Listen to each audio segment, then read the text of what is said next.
Welcome to the Fight Night Daily Podcast. I'm Spence Oliver and he is Mr. Mac Macklin. We're here live at the weigh-in for Joe Joyce versus Filip Hrgovic at the Co-op Arena. And Joe Joyce just weighed in there. Filip Hrgovic also weighed in as well. Let's start off with that one, Matt. What are you expecting from that? I think Joe Joyce has got to take the fight to Hrgovic. He's got to try and wear him down, get to him. Hrgovic will be trying to catch him on the way in. You know, I think the invincibility factor's gone now from Joe Joyce. He can be hurt, he can be knocked out, so he doesn't have that anymore. But nonetheless, it's still going to take a big shot to deter this guy because he is tough.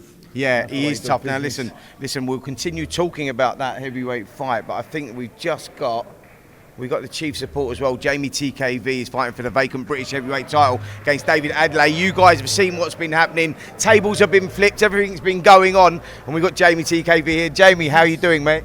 I'm feeling good, man. I'm excited. We're finally here. We're going to fight tomorrow, so yeah, I'm excited. Listen, talk to us a little bit about yesterday. We normally see you calm, reserved. I saw you in the talkSPORT studio the day before, but yesterday you just seemed to flip. You just went, and the table went as well. Talk to us a little bit about that.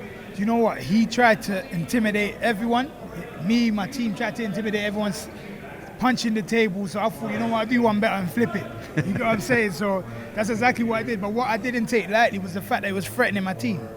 That he was trying to physically threaten my team, and no one likes bullies. So I had to show the bully that you can't bully anyone. So that's exactly what I did. I was going to say, some good old one-upmanship there, weren't there? You weren't going to let him have the last say. Well, we've seen it before, haven't we, with Derek Chisora? And I think sometimes that little bit of spice is needed there. You two go back a long way, by the way, as well. The friendship was there, but I know you got to put that aside. How do you do that? Like, how's that manifested itself? Listen, we're here. We've got to fight. It's business first. You get what I'm saying? It's business first, and I'm putting business first. I don't care what friendship is there. Like, you get what I'm saying? We're gonna fight whatever. If we shake hands, we shake hands. If we don't. It doesn't matter to me. It doesn't change anything in my life. This is all about you keeping your head right, keeping a cool head. We saw yesterday you sort of went a little bit over, but you're coming with a game plan. We know what Adley's all about. He's explosive. He's going to start fast as well. There he is. I thought he was coming over there. It's time for me and you to move out, Matt. If he did come over, mate, drop the mic job and all that. But yeah, so look, how do you keep your head tomorrow? Done. Tomorrow. I'm cool. I've been calm, cool and collected. Been calm, cool and collected. A bit of prodding and poking going on, isn't there? Trying to. He's under pressure. You see, when I say he's a scared man, someone who's scared behaves like him. Someone who's nervous behaves like him. Someone whose anxiety is high up behaves like him.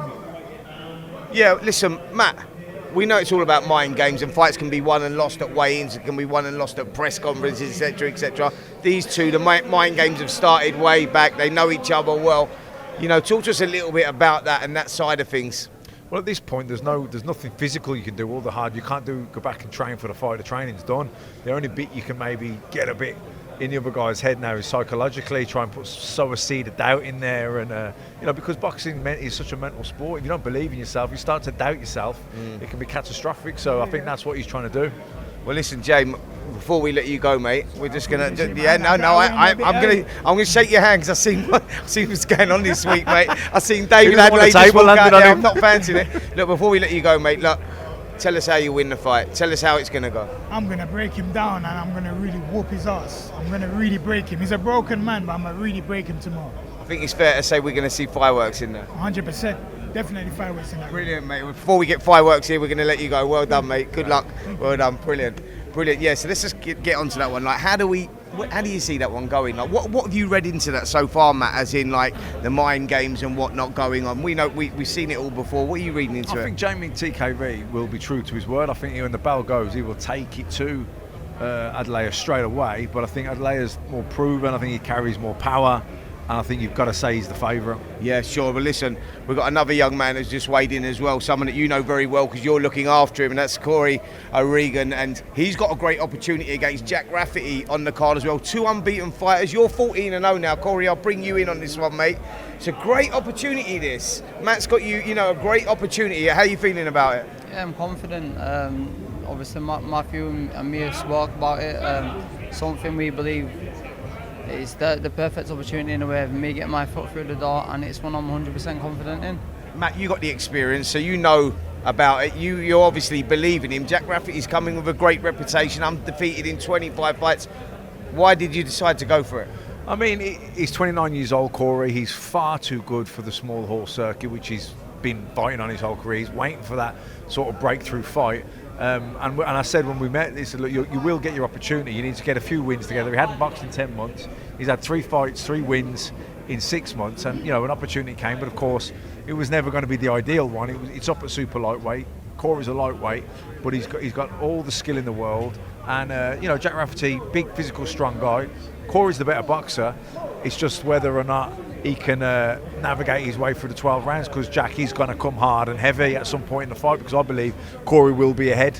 Listen, it's a huge step up for you on this stage. How are you feeling about it? How are you soaking up these whole big occasions? As Matt said there, you know, you're used to those small hall things where sometimes you're waiting on the day and it can be some little sort of, you know, smaller place. How are you feeling about all this? I'm enjoying it. Like, the whole thing, I mean, I believe I'm at this level anyway, so I believe I deserve to be at this, all this and the event and everything.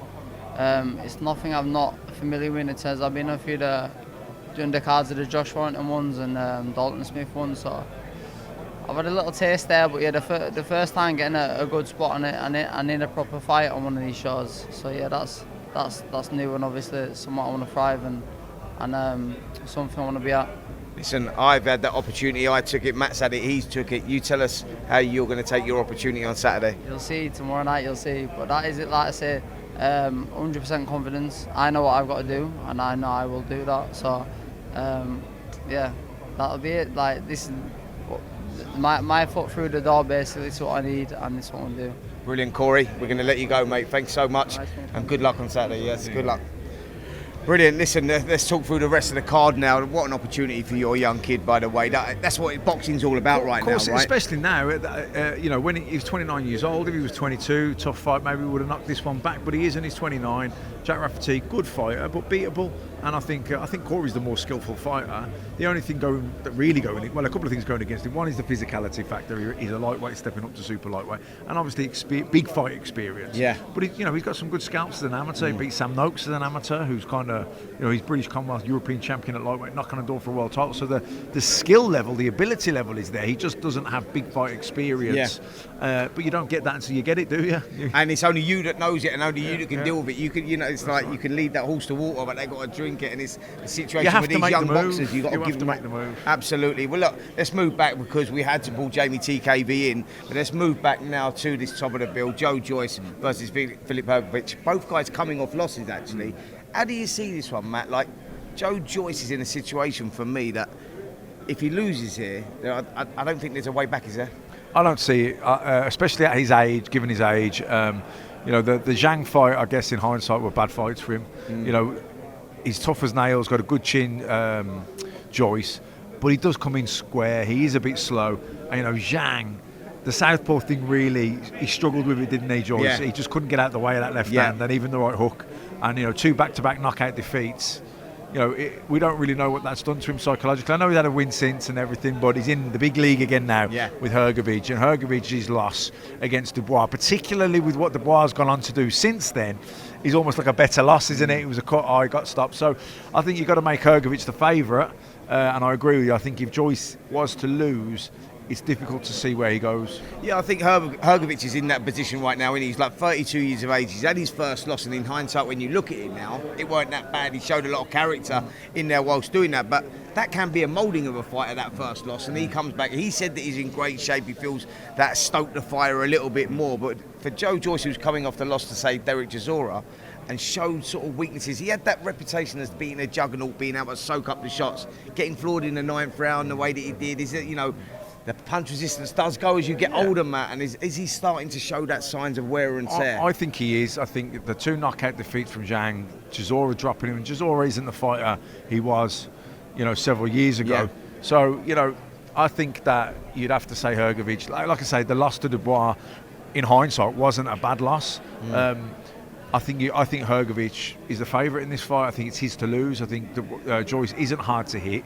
and Hrgovic really does chop that right hand in nicely. Listen, I want to touch on one fighter that we ain't actually talked about, and that was Turki Al-Sheikh's favourite fighter who got beat by Josh Padley. And look where Josh Padley's gone on. He signed that deal with Matchroom and everything else. Now Mark Chamberlain coming back on the bill, slightly down the bill as well after his first loss.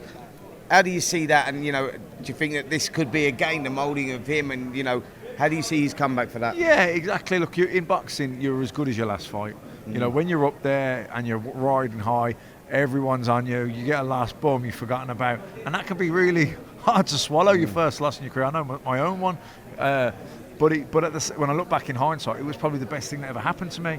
And a lot of these fighters maybe getting a little bit carried away with himself. Takes on Josh Padley, who, by the way, that's the conversation I had with Corey when we agreed to take the Jack Rafferty fight. Great example. Look what he did. Yeah. He took a fight, short notice, rolled the dice, stepped up in weight, and look where he is now. I said, stay ready, stay fit, don't be above your weight, and the opportunity will come. So for Mark Chamberlain, he's had the loss. He'll have gone back to the drawing board. He'll looked at his defeat. He's thinking, that's a fight I lost. Why did I lose it? He felt he should have won it going in. I underperformed. Why did I underperform? Was I complacent? Did I look past him? Was I fit enough? Do you know what I mean? I'm sure he's analysed his preparation to understand why he didn't perform as well as what he felt he should have. But it's a learning curve. If he comes back with a win here on Saturday night and gets moving forward in a positive direction again, then he might look back in years to come and think that loss. You know what? That was the best thing that ever happened to me. Yeah, well, listen, time for predictions now, mate. I want to put you on the spot. Let's start with Joe Joyce, Filip Hrgovic. Who wins and how? I'll go with Hrgovic. You think he's just Joyce's? I think fresher. I think Joyce is shot worn now at this point in his career. He's a father time. It's caught up with him. And the vacant British heavyweight title, Jamie TKV, David Adelaide. This one could be good. Listen, you listen to Jamie TKV for long, you'd be hard to pick against him. That man is super confident, but I've got to go with Adelaide. I think he's the more proven guy. I think he carries more power. TKV isn't difficult to hit. I'll go with him. And your guy fighting for the Commonwealth super lightweight champion, of course you have, mate. How's he going to do it? I think points. I think Rafferty's a big guy, big super lightweight. I don't know how long he can stay at that weight. Corey's coming up from lightweight for the opportunity, but he's a clever boxer, very tricky southpaw, and he's just got to navigate himself through the 12 rounds. Brilliant, Matt. As always, mate, thanks so much for giving us your time. And that's it from the Fight Night Daily podcast here at the Co-op Live Arena. And we're back tomorrow for all the action. You can tune into talkSPORT from 7 p.m. across all the platforms.